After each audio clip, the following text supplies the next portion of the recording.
আমরা মার্টিন লুথারের কথা জানি।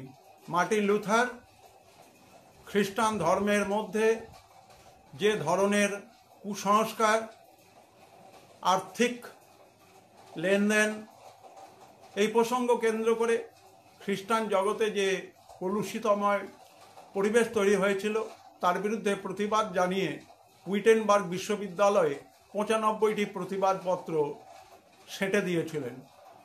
এবং জার্মানির কৃষক পরিবারের সন্তান, থিওলজি বিষয়ে অত্যন্ত পণ্ডিত মানুষ মার্টিন লুথার যে প্রতিবাদ শুরু করেছিলেন, তার ফলে ক্যাথলিক চার্চ, অ্যাংলিকান চার্চ এবং এই যে সনাতন চার্চ ব্যবস্থা, যেখানে ওল্ড টেস্টামেন্টের উপরে পুরোপুরি নির্ভরশীল খ্রিস্টান জগতের বিরুদ্ধে প্রতিবাদ ধ্বনিত হয়েছিল।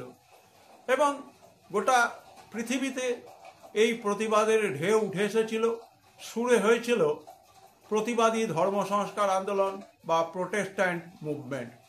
এবং এই প্রোটেস্ট্যান্ট মুভমেন্টের হাত ধরেই আমরা দেখতে পাই যে প্রচুর শাখা প্রশাখা খ্রিস্টান ধর্মের মধ্যে গড়ে উঠতে থাকে। মার্টিন লুথারের অনুগামীরা প্রটেস্ট্যান্ট নামে পরিচিত হন।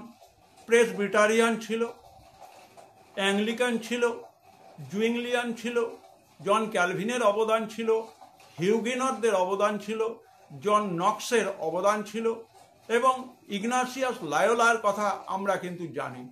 অতএব ধর্ম সংস্কার আন্দোলনকে কেন্দ্র করে জার্মানিতে যে প্রতিবাদ শুরু হয়েছিল, তের্জেল বলে যে সাধু, তিনি ইন্ডালজেন্স পেপার বিক্রি করছিলেন এবং এই ইন্ডালজেন্স পেপার বিক্রি করা ওল্ড টেস্টামেন্টের বিধান অনুযায়ী কতটা ন্যায়সঙ্গত সে বিষয়ে কিন্তু প্রশ্ন ছিল মার্টিন লুথারের।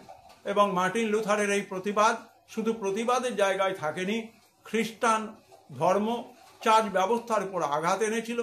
গোটা ইউরোপ প্রোটেস্ট্যান্ট আন্দোলনে সামিল হয়েছিল এবং আমি যাদের কথা বললাম, জন ক্যালভিন, জন নক্স, জুইংলিয়ান, ইগনাসিয়াস লায়োলা, এরা কিন্তু উঠে এসেছিলেন।